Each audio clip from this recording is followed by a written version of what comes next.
আসসালামু আলাইকুম ছোট্ট বন্ধুরা। আজকে আমি কথা বলবো রোবোটিক্স নিয়ে। তোমরা হয়তো সবাই রোবটের সাথে পরিচিত।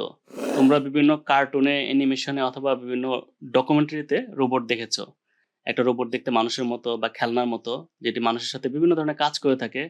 কিংবা ধরো কোনো একটা এলিয়েন যে কিনা ধরো পৃথিবীতে আসছে, এসে ওরা মানুষের সাথে যুদ্ধ করতেছে। তো এই অনেক সময় এলিয়েনকেও রোবটের মতো করে দেখানো হয়। কিন্তু রোবট ব্যাপারটি শুধু মানুষের মতো হতে হবে এরকম না। রোবট কিন্তু অনেক ধরনের হতে পারে।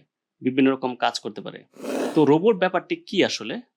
রোবট হচ্ছে এক ধরনের যন্ত্র যেটা বিভিন্ন ধরনের কাজ করে থাকে। একটা রোবট যে ধরনের কাজ করে তার অনুযায়ী রোবটের আকার আকৃতি পরিবর্তন হতে পারে। রোবটে বিভিন্ন ধরনের ডিভাইস, সেন্সর এবং প্রোগ্রামিং থাকে যেটি মানুষের ইনস্ট্রাকশন অথবা বিভিন্ন ইনপুটের উপর কাজ করে থাকে।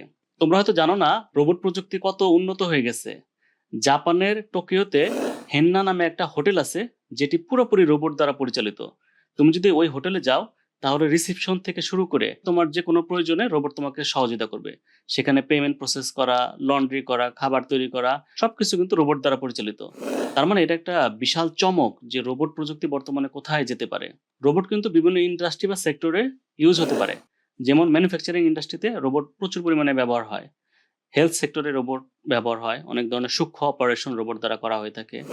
আমাদের বাসা-বাড়িতে বিভিন্ন ধরনের কাজ করা, যেমন কাপড় ধোয়া অথবা টুকটাক কাজে সাহায্য করে, এরকম বিভিন্ন রোবট কিন্তু আমাদের বাসা-বাড়ির কাজে সাহায্য করতে পারে।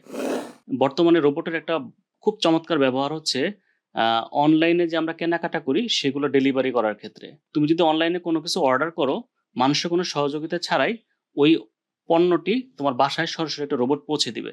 চিন্তা করে দেখো যে একটা রোবট রাস্তাঘাটে কত ট্রাফিক সিগন্যাল, কত ট্রাফিক জ্যাম সবকিছু কিন্তু সে কাটিয়ে তোমার বাসা পর্যন্ত সেই প্রোডাক্টটা নিয়ে চলে আসবে। এটা একটা রোবটের চমৎকার একটা উদাহরণ, তাই না? জাপান সহ অনেক দেশে কিন্তু রোবটের অনেক ফেয়ার হয়, কম্পিটিশন হয়। সেখানে কিন্তু আমরা দেখি যে রোবট দিয়ে কত নতুন, নতুন উদ্ভাবনী জিনিস করা যায় আরকি, হ্যাঁ? তো তোমরা যদি এই বিষয়গুলো খেয়াল করো তাহলে তোমরা এই রোবট প্রযুক্তি সম্পর্কে আরো বিস্তারিত জানতে পারবে।